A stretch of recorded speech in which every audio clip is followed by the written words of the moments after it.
सुभाष घई साहब के साथ मेरा ताल्लुक़ पिछले 38 साल से है।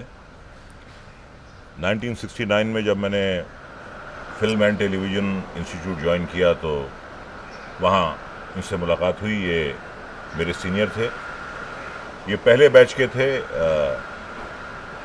जो बैच 1963 में एडमिट हुआ और 65 में जिस बैच ने पास आउट किया। और इनके कलीग असरानी साहब थे, दोनों क्लासमेट्स थे। तो जब हम गए इंस्टीट्यूट तो एज ए सीनियर घई साहब वहाँ आए और आते रहते थे, क्योंकि आज जो मिसेस घई हैं वो पूना की रहने वाली हैं और मेरे ख्याल से उनसे मिलने आते थे तो इंस्टीट्यूट भी आ जाते थे, तो काफ़ी ज़्यादा आया करते थे। तो यकीनन यही बात होगी कि मिसेस घई से मिलने आते होंगे वो। तो साथ तो बहुत पुराना है। उसके बाद जब हम बॉम्बे आए तो एक आत्माराम जी ने फिल्म बनाई थी उमंग, उसमें उन्होंने काफ़ी इंस्टीट्यूट के स्टूडेंट्स को चांस दिया था। तो सुभाष जी को भी एक अच्छा रोल मिला था उस फिल्म में। और एक बड़ा अच्छा इनका एक सीन था, कोर्ट सीन। एक बड़ी अच्छी स्पीच होती है इनकी, और हमने जब थिएटर में फिल्म देखी तो बड़ी तालियां बजी उस सीन पे। और एक गाना था उसमें रफ़ी साहब का, बाबुल कौन घड़ी ये आई, कल थी मैं तेरी लाडली बेटी, हो गई आज पराई। तो ये भी घई साहब पे पिक्चराइज हुआ था गाना, वो गाते हैं अपनी कलीग के लिए। तो उसके बाद जब हम बॉम्बे पास करके आए तो मुलाकात होती रहती थी। उमंग के बाद सुभाष जी को फिल्में मिलनी शुरू हुई। उससे पहले इन्होंने आराधना में एक छोटा रोल किया था, राजेश खन्ना के एक पायलट दोस्त का, तो वो भी हमें याद था। फिर काफ़ी इन्होंने फिल्में की एज एन एक्टर।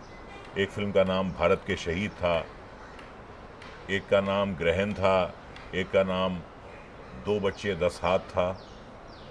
भारत के शहीद, तो ये आते रहे। फिर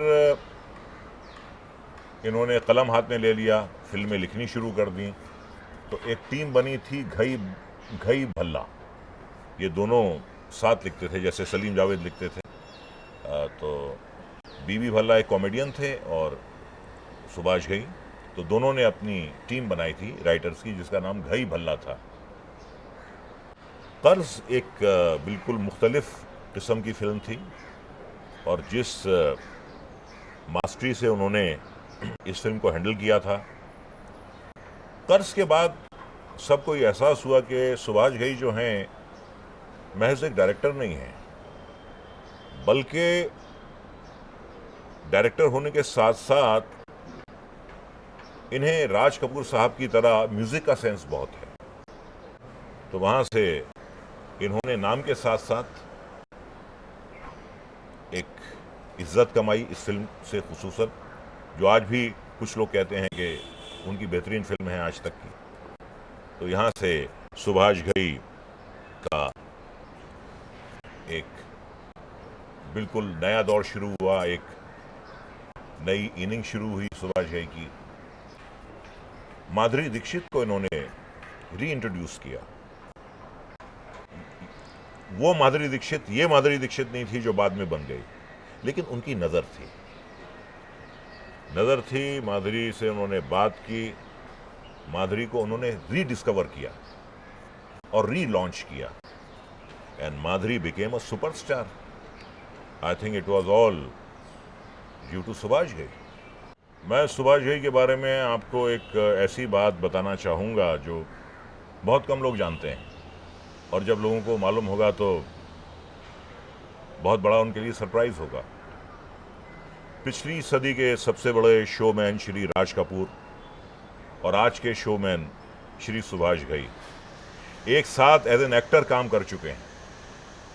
एक ही सीन में, एक ही फ्रेम में दोनों ने एक साथ एक्टिंग की है और वो फिल्म थी खान दोस्त, जो सुभाष घई ने लिखी भी थी और राज कपूर साहब के साथ उन्होंने एक सीन भी किया था। वो तो जानते थे कि मैं शोमैन राज कपूर के साथ काम कर रहा हूँ एज एन एक्टर, लेकिन राज कपूर साहब या पूरी दुनिया इस बात से गाफिल थी कि एक अगले दौर का सबसे बड़ा शोमैन जो है वो आज के शोमैन के साथ एज एन एक्टर काम कर रहा है। और ये फिल्म थी खान दोस्त, उसमें इन्होंने एक आई स्पेशलिस्ट डॉक्टर का रोल किया था।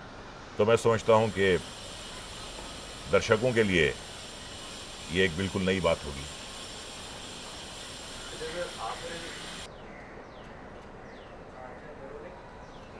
सर, आपने सुभाष घई साहब और राज कपूर साहब दोनों की फिल्मों में काम किया और दोनों अपने वक्त के बहुत बड़े शोमैन हैं। तो आपके इनके साथ काम करें, क्या ऐसे डिफरेंसेस लगे जो राज कपूर साहब में हो और सुभाष घई साहब में ना हो, या उधर हो और इधर ना हो? देखिए, ऐसा है कि दोनों में एक बात तो कॉमन थी, म्यूज़िक का सेंस और सॉन्ग पिक्चराइजेशन का तरीक़ा दोनों का बिल्कुल ही अलग और निराला था। सुभाष जी की फिल्मों को अगर आप देखेंगे तो आपको कहीं ना कहीं लगेगा कि सुभाष जी राज साहब से कहीं ना कहीं इंस्पायर्ड हैं, यकीनन। राज साहब ने प्योर रोमांटिक फिल्म्स बनाई हैं। सुभाष जी ने जो कहानियाँ ली हैं वो पैट्रियोटिक भी हैं, वो जैसे कि कर्ज बनाई थी उन्होंने, एक डिफरेंट काइंड का सब्जेक्ट था वो। राज साहब ने जितनी भी फिल्में बनाई, मोस्ट ऑफ द फिल्म्स, उनका बेस लव हुआ करता था, प्यार हुआ करता था। वेरे सुभाष जी ने काफ़ी अलग अलग किस्म के सब्जेक्ट्स टैकल किए, जैसे कर्मा एक पैट्रियोटिक फिल्म थी, कर्ज एक रीइंकारनेशन पर थी, और मेरी जंग बिल्कुल एक one man army, Anil Kapoor का जो रोल था against the law makers and the law breakers. तो अलबत्ता एक बात, जैसा मैंने आपसे पहले अर्ज़ किया, कि दोनों में कॉमन थी, और अगर दोनों को शोमैन की पदवी मिली है तो यकीनन उनमें कुछ बात थी, वरना हर कोई शोमैन नहीं बनता है। हैं और भी दुनिया में सुखनवर बहुत अच्छे, कहते हैं कि गालिब का है अंदाज़े बयां, और तो दोनों का एक अंदाज़े बयां जो था वो अलग था सबसे, इसीलिए। और दोनों में एक बात कॉमन थी, बहुत बड़ा कैनवस होता था फिल्मों का, बड़े रंग होते थे फिल्मों में, और म्यूज़िक बड़ा पॉपुलर होता था दोनों का। तो ये तो दोनों में एक किस्म की खुसूसियत थी, एक किस्म की सिफत थी कि कोई भी आर्टिस्ट जब उनकी फिल्म में काम करता था, वो बड़ा स्टार हो, वो बहुत बड़ा स्टार हो, या वो छोटा मोटा कोई एक्टर हो, सबको अपने हाथ से डेट्स लिख के देनी होती थी, अपने हाथ से कंफर्म करके डेट देनी होती थी उनको, सुभाष जी को। वो फिल्म का हीरो हो, वो फिल्म की हीरोइन हो, और उसमें ये नहीं था कि कोई सेक्रेटरी आपके बिहाफ पर डेट्स कंफर्म करके दे रहा है। हर एक्टर और एक्ट्रेस को खुद अपने हाथ से उनको कंफर्म की हुई डेट्स राइटिंग में देनी पड़ती थी। ये बात अलग है कि वो उन डेट्स का इस्तेमाल करें या ना करें, लेकिन ऐसा होता था। तो उसकी वजह यह है कि हर इंसान जो है एक कामयाब शख्सियत के साथ जुड़ना चाहता है, कामयाब प्रोड्यूसर और डायरेक्टर के साथ काम करना चाहता है। तो हर बड़े से बड़े एक्टर को भी ये शर्त मंजूर थी कि वो खुद अपने हाथ से डेट्स लिखकर और कंफर्म करके सुभाष जी को दें। तो हम सब अपने हाथ से डेट्स लिखकर उन्हें देते थे। सुभाष जी कई बार ऑकवर्ड सिचुएशंस को बड़ी अच्छी तरह हैंडल करते हैं। दो मुझे ऐसी बातें याद आ रही हैं उनके बारे में। एक बार जब हम सब ऊटी में थे तो एक रेस्टोरेंट में प्रेस वाले और यूनिट मेंबर्स सब खाना खा रहे थे। तो जो हमारी कोरियोग्राफर थी सरोज खान, वो किसी जर्नलिस्ट, लेडी जर्नलिस्ट के कमेंट पर बुरा मान गई और बाकायदा हमें ऐसा लग रहा था कि अब झगड़ा हो जाएगा दोनों में। और सरोज खान जी बहुत गुस्से में तिलमिला रही थी। तो सिचुएशन को डिफ्यूज करने के लिए सुभाष जी, जैसी उनकी आवाज़ बढ़ती थी तो सुभाष जी कहते थे ओम शांति ओम शांति शांति ओम शांति ओम शांति शांति ओम। यानी उस सीरियस माहौल को, उस एग्रेसिव माहौल को उन्होंने इतने अच्छे तरीके से टैक्टफुली हैंडल किया कि सब बाद में फिर हंसने लगे। तो दो तीन बार जब सरोज खान काफ़ी तिलमिलाई हुई दिखाई दे रही थी तो ये गाना गा के उन्होंने उनको हैंडल किया। एक ये मुझे उनकी बात याद है। और एक बार एक रिकॉर्डिंग स्टूडियो में, मैं स्टूडियो का नाम नहीं लेना चाहूँगा, गाना रिकॉर्ड हो रहा था कविता कृष्णमूर्ति का। तो जो मालिक थे वो शराब पी कर आ गए और कहने लगे कि रिकॉर्डिंग बंद करो, रिकॉर्डिंग होगी नहीं। तो बड़े सब्र के साथ सुभाष जी उनकी बातें सुनते रहे। अगर कोई शायद और होता तो चला जाता, रिकॉर्ड नहीं करता, और वो अड़े हुए थे शराब पी के कि आप रिकॉर्डिंग बंद कीजिए, रिकॉर्डिंग बंद कीजिए, जो कि बहुत गलत बात है, बड़ी अनप्रोफेशनल बात है। शराब के नशे में थे वो। सुभाष जी बड़े टैक्टफुली उनको हैंडल कर रहे थे और जैसे ही रिकॉर्डिंग खत्म हुई सुभाष जी ने इतनी जोर से उसको एक थप्पड़ मारा, उसके फिर सारे होश ठिकाने आ गए। अगर पहले थप्पड़ मार देते तो हो सकता है कि सिचुएशन बिगड़ जाती, लेकिन वो जब्त करते रहे, करते रहे, करते रहे, करते रहे। उनका गाना जैसे ही ख़त्म हुआ इतनी ज़ोर का थप्पड़ मारा, वो आदमी ठीक हो गया। तो इस तरीके से उनको सिचुएशंस हैंडल करना बहुत अच्छी तरह आती हैं। और देखिए, जिसकी ज़िंदा मिसाल ये है कि कोई भी हिम्मत नहीं करता दिलीप कुमार और राजकुमार के साथ फिल्म बनाने की। दोनों को इकट्ठा करना, दोनों को मुतमईन करना, दोनों को बराबरी से रोल देना और दोनों शेरों को एक साथ काम करवाना, ये उनके अलावा और कोई नहीं कर सकता था और कोई हिम्मत भी नहीं जुटा सकता था दोनों को एक साथ एक फिल्म में लेने की। इससे पहले भी रवेल साहब ने कोशिश की थी संघर्ष बनाने के वक्त दोनों को एक साथ लेने की, लेकिन उन्होंने अपना इरादा बदल दिया कि हो सकता है कि बहुत ज़्यादा दोनों के बीच में ईगो क्लैशेस हो जाएं। तो ये सुभाष घई की हिम्मत थी, ये सुभाष घई का जो टैक्ट है सिचुएशंस रादर मतलब टफ सिचुएशंस हैंडल करने का, वो ही कर सकते थे। और दोनों मुतमईन थे, दोनों ने साथ काम किया, दोनों ने पूरी फिल्म की और कोई ऐसी बात, कोई ऐसा इंसिडेंट नहीं हुआ टकराव का।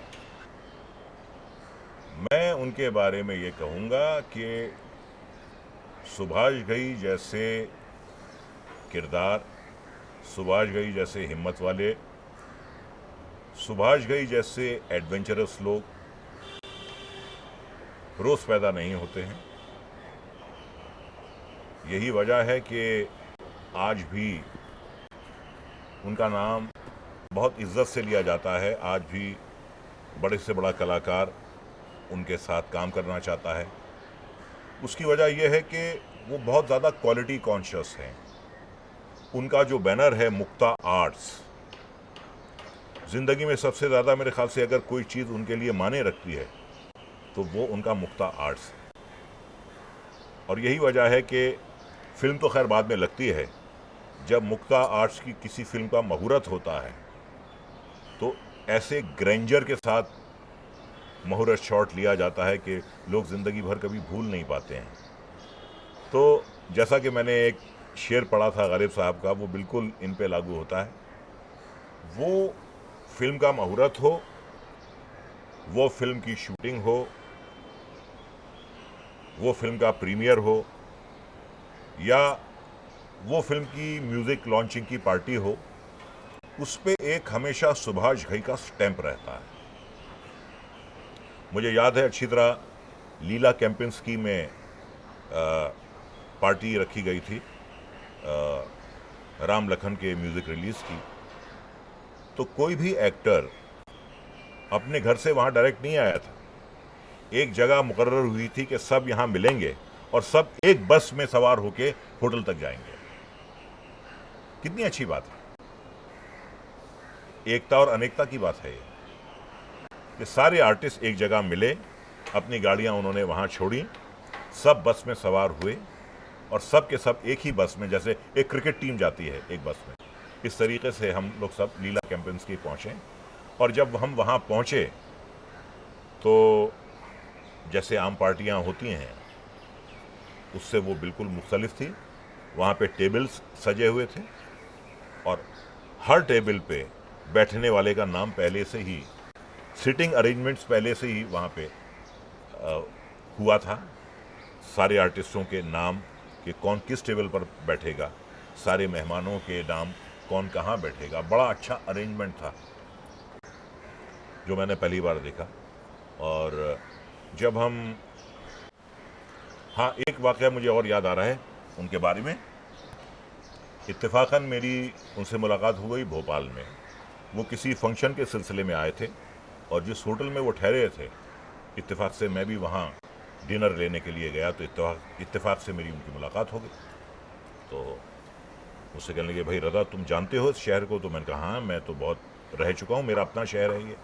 कहने लगे, भाई मुझे साड़ियाँ चाहिए, तो मुझे थोड़ी शॉपिंग करवा दो। तो हम उनको शॉपिंग करवाने के लिए ले गए भोपाल में और उन्होंने अपनी बीवी के लिए वहाँ से साड़ियाँ ख़रीदी। तो देखिए, छोटी सी बात होती है। एक दिन के लिए वो भोपाल गए थे और भोपाल कोई ऐसी जगह नहीं है कि बनारस नहीं है कि साड़ियाँ वहाँ की स्पेशलिटी हैं, कोई ऐसी बात नहीं है।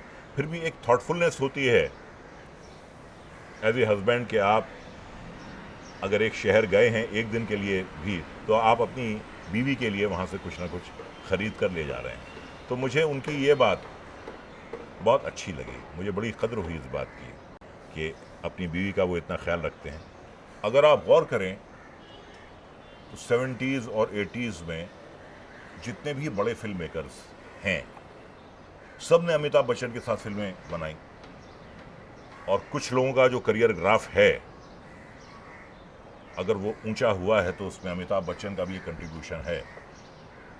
लेकिन सुभाष घई ने अमिताभ बच्चन के बगैर भी बहुत अच्छी फिल्में बनाई और उन्होंने एक फिल्म शुरू की देवा अमिताभ के साथ। तो बहुत ज़्यादा उस फिल्म के बारे में लोगों के दिलों में इंटरेस्ट जनरेट हुआ कि सुभाष घई और अमिताभ बच्चन का कमाल का कॉम्बिनेशन होगा।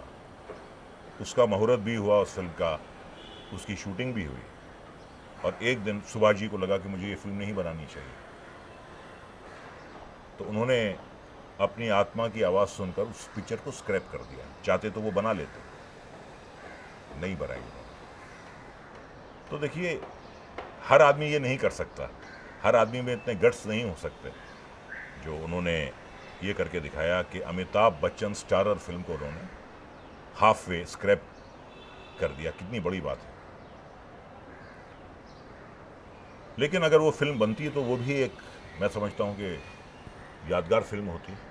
लेकिन क्यों नहीं बनी, क्यों उन्होंने उस फिल्म को बनाने का इरादा तर्क कर दिया, ये तो वही ज़्यादा बेहतर जानते हैं। लेकिन साहब उन्होंने नहीं बनाई। तो यही वजह है कि सुभाष घई हैं, पूरी दुनिया जानती है।